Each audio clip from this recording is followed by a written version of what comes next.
ચાલો આજે આપણે એક એવી વાત કરીએ જ્યાં શ્રદ્ધા અને આખો સમાજ ભેગા મળીને એક મોટું કામ પાર પાડે છે.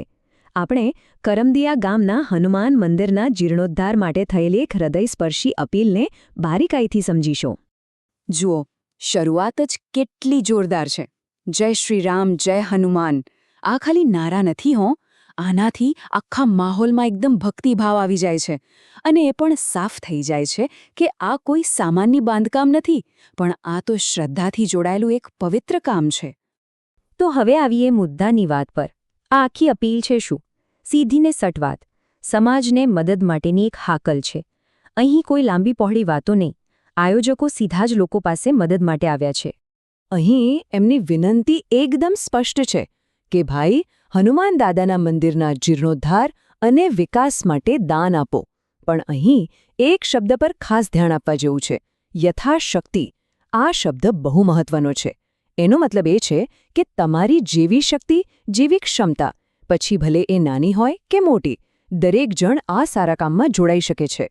અને જુઓ, આ વાતને અહીંયા હજી વધારે સ્પષ્ટ કરી છે. કહેવાય છે કે આપણું નાનું અમથું યોગદાન પણ આ ભક્તિ કાર્યમાં સહભાગી બનાવશે. મતલબ કે આ કેટલી મોટી વાત છે. તમારું યોગદાન નાનું હોય કે મોટું, એનાથી ફરક નથી પડતો. તમે આ પવિત્ર કાર્યનો હિસ્સો બની જ જાઓ છો. સારું, પણ એક સવાલ થાય કે લોકો દાન શા માટે કરે? આ અપીલમાં એનો પણ જવાબ છે. એમાં બરાબર સમજાવ્યું છે કે દાન આપવાનો હેતુ શું છે અને એનાથી આપનારને શું ફાયદો થશે, શું ફળ મળશે. અહીં આખું ગણિત સમજાવ્યું છે. તમે જુઓ, પહેલું પગથિયું છે તમારું ભક્તિભાવથી આપેલું દાન. એનાથી શું થશે? બીજું પગથિયું, મંદિરની શોભા વધશે, ભક્તો માટે સુવિધાઓ વધશે. અને છેલ્લે એનું ફળ શું મળશે? તો દાતાના જીવનમાં સુખ અને શાંતિ આવશે. એકદમ સીધું અને સ્પષ્ટ આધ્યાત્મિક જોડાણ છે. ચાલો હવે થોડું ઊંડાણમાં ઉતરીએ. આ જે આખો પ્રોજેક્ટ છે એનો પાયો શું છે? એ કઈ માન્યતા પર ટકેલો છે? કારણ કે આ વાત ખાલી ઈંટો અને સિમેન્ટની નથી, એનાથી ક્યાંય વધારે ઊંડી શ્રદ્ધાની વાત છે. આ પંક્તિ જુઓ, રામ કાજ કીન હે બિનુ મોહી કહા વિશ્રામ. કેટલું જોરદાર વાક્ય છે. આનો સીધો મતલબ એ છે કે ભગવાન રામનું કામ પૂરું કર્યા વગર મને શાંતિ કે આરામ ક્યાંથી મળે? આ જ તો છે અસલી પ્રેરણા. એક એવી પ્રતિબદ્ધતા કે જ્યાં સુધી કામ પૂરું ન થાય ત્યાં સુધી ચેન નહીં પડે. અને અહીં ફરીથી એ જ વાત પર ભાર મુકાયો છે કે દાન કરનારને શું મળશે.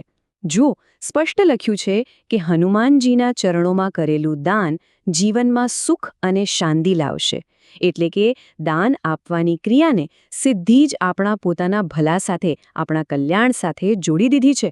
શ્રદ્ધાનો આ એક બહુ મોટો આધારસ્તંભ છે. તો આ બધું કામ કોણ કરી રહ્યું છે? કોણ છે આની પાછળ? ચાલો હવે એ સંસ્થાનો પરિચય મેળવીએ અને જોઈએ કે એ લોકો શું સંદેશો આપી રહ્યા છે. તો આ ભક્તિના કામને આગળ વધારી રહ્યું છે કરમદિયા ગામનું મારુતિ મિત્ર મંડળ. આ આખાએ જીર્ણોદ્ધાર પ્રોજેક્ટ પાછળની અસલી તાકાત આ સ્થાનિક ગ્રુપ જ છે. એમનો સંદેશો પણ કેવો સરસ છે. 2 ભાગમાં છે.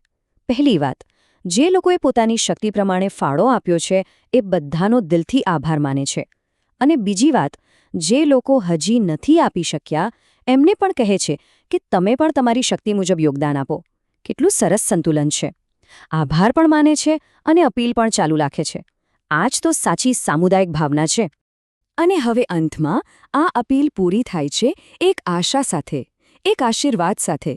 આનાથી સમજાય છે કે આ ખાલી પૈસા માટેની વિનંતી નથી. આ તો દાન આપનાર અને ભગવાન વચ્ચેનો જે સંબંધ છે એને વધુ મજબૂત બનાવવાનો એક પ્રયાસ છે. અને આ છે છેલ્લો સંદેશ. હનુમાન દાદા તમને જાજુ દઈ રહેશે. કેવો જોરદાર આશીર્વાદ છે. આ વિશ્વાસ અપાવે છે કે તમે જે આપશો એનાથી તમારું ઘટશે નહીં, પણ હનુમાન દાદાની કૃપાથી અનેક ગણું થઈને પાછું મળશે. ખરેખર આ વિચાર આપણને શ્રદ્ધા અને એક થઈને કામ કરવાની તાકાત વિશે વિચારતા કરી દે છે.